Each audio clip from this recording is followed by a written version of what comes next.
अंजनी पुत्र हनुमान जी एक कुशल प्रबंधन थे। मन, कर्म और वाणी पर संतुलन यह हनुमान जी से सीखा जा सकता है। ज्ञान, बुद्धि, विद्या और बल के साथ ही उनमें विनम्रता भी अपार थी।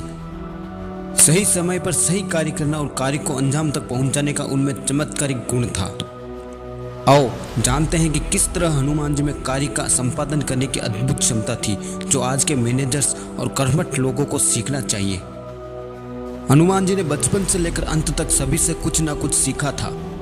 कहते हैं कि उन्होंने अपनी माता अंजनी और पिता केसरी के साथ ही धर्म पिता पवन देव से भी शिक्षा ग्रहण की थी।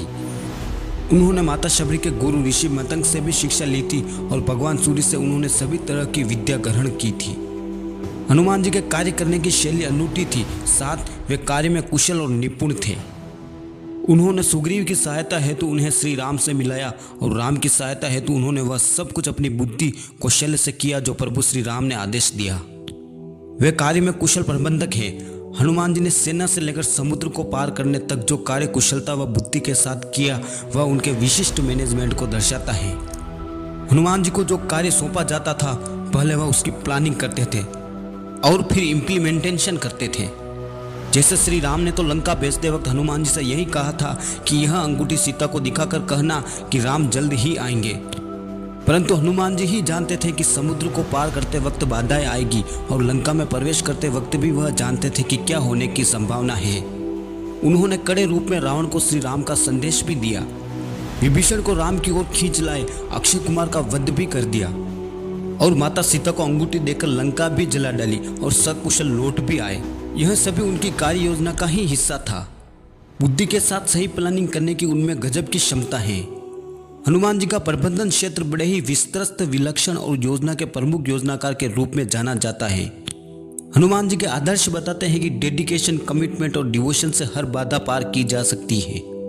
लाइफ में इन वैल्यूज का महत्व कभी कम नहीं होता। लंका पहुंचने से पहले उन्होंने पूरी रणनीति बनाई।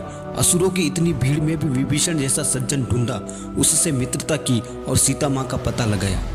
भय फैलाने के लिए लंका को जलाया, विभीषण को प्रभु श्री राम से मिलाया। इस प्रकार पूरे मैनेजमेंट के साथ काम को अंजाम दिया। यह हनुमान जी की दूरदर्शिता ही थी कि उन्होंने सहज और सरल वार्तालाप के अपने गुण से कपिराज सुग्रीव से श्री राम की मित्रता कराई और बाद में उन्होंने विभीषण की श्री राम से मित्रता कराई। सुग्रीव ने श्री राम की मदद से बाली को मारा तो श्री राम ने विभीषण की मदद से रावण को मारा। हनुमान जी की कुशलता एवं चतुरता के चलते ही यह संभव हुआ था। राजकोष व राजपाट को प्राप्त करने के बाद सुग्रीव ने श्री राम का साथ छोड़ दिया था, परंतु हनुमान जी ने उसे चारों विधियों साम, दाम, दंड, भेद और नीति का प्रयोग कर श्री राम के कार्यों के प्रति उनकी जिम्मेदारी और मित्रता धर्म की याद दिलाई। हनुमान जी मैनेजमेंट की यह सीख देते हैं कि अगर लक्ष्य महान हो और उसे पाना सभी के हित में हो तो हर प्रकार की नीति अपनाई जा सकती है। हनुमान जी में अदम्य साहस है। वे किसी भी प्रकार की विपरीत परिस्थितियों से विचलित हुए बगैर दृढ़ इच्छा शक्ति से आगे बढ़ते गए। रावण को सीख देने में उनकी निर्भीकता, दृढ़ता, स्पष्टता और निश्चिंतता अप्रितम है। उनमें न कहीं दिखावा है न छल कपट। व्यवहार में पारदर्शिता है, कुटिलता नहीं। उनमें अपनी बात को कहने का नैतिक साहस है। उनके साहस और बुद्धि, कौशल व नीति की प्रशंसा तो रावण भी करता था। हनुमान जी श्री राम की आज्ञा जरूर मानते थे, परंतु वह वानर युद्ध थे, अर्थात वह संपूर्ण वानर सेना के लीडर थे। सबको साथ लेकर चलने की क्षमता श्री राम पहचान गए थे। कठिनाइयों में जो निर्भयता और साहसपूर्वक साथियों का सहायक और मार्गदर्शक बन सके। लक्ष्य प्राप्ति हेतु जिसमें उत्साह, जोश, धैर्य और लगन हो। कठिनाइयों पर विजय पाना और परिस्थितियों को अपने अनुकूल कर लेने का संकल्प और क्षमता हो। सबकी सलाह सुनने का गुण हो, वही तो लीडर बन सकता है। उन्होंने जामवंत से मार्गदर्शन लिया और उत्साहपूर्वक राम काज किया। सबको सम्मानित करना, सक्रिय और ऊर्जा संपन्न होकर कार्य में निरंतरता बनाए रखने की क्षमता भी कार्य सिद्धि का सिद्ध मंत्र है। हनुमान जी के चेहरे पर कभी चिंता, निराशा या शोक नहीं था। वह हर हाल में मस्त रहते हैं। हनुमान जी कार्य करने के दौरान कभी गंभीर नहीं रहे। उन्होंने हर कार्य को एक उत्सव या खेल की तरह लिया। उनमें आज की सबसे अनिवार्य मैनेजमेंट क्वालिटी है कि वे अपना विनोदी स्वभाव हर सिचुएशन में बनाए रखते हैं। आपको याद होगा लंका गए तब उन्होंने मद मस्त होकर खूब फल खाए और बगीचे को उजाड़ कर अपना मनोरंजन भी किया और साथ ही रावण को संदेश भी दे दिया। इसी तरह उन्होंने द्वारिका के बगीचे में भी खूब फल खाकर मनोरंजन किया था और अंत में बलराम का घमंड भी चूर कर दिया था। उन्होंने मनोरंजन में ही कई घमंडियों का घमंड तोड़ दिया था। हनुमान जी किसी भी परिस्थिति में कैसे भी हो, भजन कर रहे हो या कहीं आसमान में उड़ रहे हो या फल फूल खा रहे हो, परंतु उनकी नजर अपने शत्रुओं पर जरूर रहती है। विरोधी के असावधान रहते ही उसके रहस्य को जान लेना, शत्रुओं के बीच दोस्त खोज लेने की दक्षता विभीषण प्रसंग में दिखाई देती है।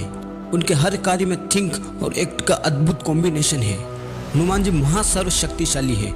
हनुमान जी ने लंका को उजाड़ा, कई असुरों का संहार किया, शनिदेव का घमंड चूर चूर किया, पौंड्रक की नगरी को उजाड़ा, भीम का घमंड चूर किया, अर्जुन का घमंड चूर किया, बलराम जी का घमंड चूर किया और संपूर्ण जगत को यह जता दिया कि वे क्या हैं। परंतु उन्होंने कभी भी खुद विनम्रता और भक्ति का साथ नहीं छोड़ा।